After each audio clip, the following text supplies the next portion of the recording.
Doctor कैसे check करते हैं कि आपका थायराइड ठीक से काम कर रहा है या नहीं? चलो इसे समझते हैं। सबसे पहले blood test. Thyroid function test आपके खून में इंपॉर्टेंट हार्मोन्स जैसे TSH, T4 और T3 का लेवल नापता है। अगर डॉक्टर को लगता है कि कोई इम्यून इशू है तो वो थायराइड एंटीबॉडीज भी चेक कर सकते हैं। अब imaging test. Ultrasound sound waves use करता है आपके थायराइड की इमेज बनाने के लिए, जिससे कोई भी गड़बड़ दिख जाती है। थायराइड स्कैन और radio active iodine uptake test भी हैं, ये देखने के लिए कि आपका थायराइड कितना अच्छा काम कर रहा है। आखिर में फाइन नीडल एस्पिरेशन। इसमें डॉक्टर आपके थायराइड में एक पतली सुई डालते हैं टिश्यू या फ्लूइड का एक छोटा सा सैंपल निकालने के लिए। इससे कोई भी खराब सेल्स पता चल जाते हैं। तो TSH का मतलब है थायराइड स्टिमुलेटिंग हार्मोन, जो हमें बताता है कि आपका थायराइड कैसे काम कर रहा है। चलिए इसे समझते हैं। ज्यादा TSH लेवल अक्सर हाइपोथायरॉयडिज्म की निशानी होता है, मतलब आपका थायराइड पर्याप्त हार्मोन नहीं बना रहा है। और अगर TSH लेवल कम है तो यह हाइपरथायरॉयडिज्म की तरफ इशारा करता है, मतलब आपका थायराइड जरूरत से ज्यादा काम कर रहा है। लेकिन कहानी यहीं खत्म नहीं होती। हम T4 और फ्री T4 भी चेक करते हैं। T4 आपके खून में घूमने वाला मुख्य हार्मोन है और फ्री T4 दिखाता है कि आपके टिश्यूज को कितना मिल रहा है। अगर आपका TSH ज्यादा है और फ्री T4 कम है तो इसका मतलब है प्राइमरी हाइपोथायरॉयडिज्म, जो थायराइड ग्लैंड की वजह से होता है। कम TSH और कम फ्री T4 पिट्यूटरी ग्लैंड में प्रॉब्लम की तरफ इशारा कर सकता है। हाइपरथायरॉयडिज्म में कम TSH और ज्यादा फ्री T4 आम बात है। हम T3 लेवल भी चेक करते हैं, जो हाइपरथायरॉयडिज्म पकड़ने में खास तौर पर मददगार होता है।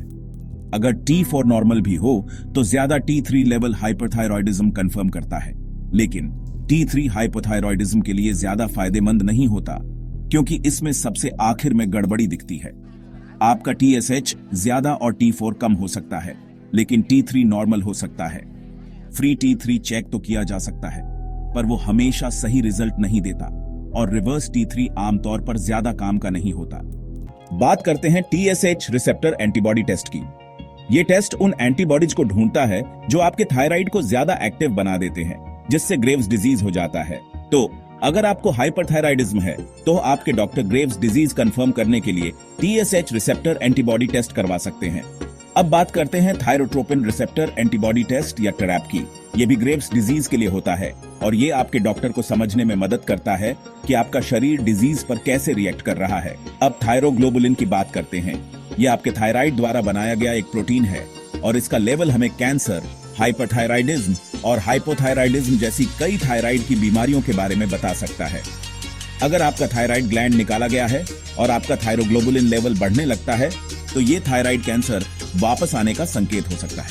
आखिर में हमारे पास है एंटी-TPO टेस्ट। ये आपके खून में थायराइड एंटीबॉडीज का लेवल नापता है और ये ऑटोइम्यून थायराइड डिजीज जैसे हाशिमोटोज थायराइडाइटिस और ग्रेव्स डिजीज को डायग्नोज करने के लिए जरूरी है। इन टेस्ट्स को समझने से आपको और आपके डॉक्टर को आपके थायराइड हेल्थ के बारे में सही फैसले लेने में मदद मिल सकती है। याद रखें, अपनी बीमारी की पूरी जानकारी के लिए हमेशा टेस्ट रिजल्ट्स अपने डॉक्टर के साथ डिस्कस करें। देखने के लिए शुक्रिया। अगर आपको ये वीडियो हेल्पफुल लगा तो लाइक, शेयर और सब्सक्राइब करना ना भूलें और हेल्थ टिप्स के लिए बने रहें। हेल्दी रहें, इन्फॉर्म्ड रहें।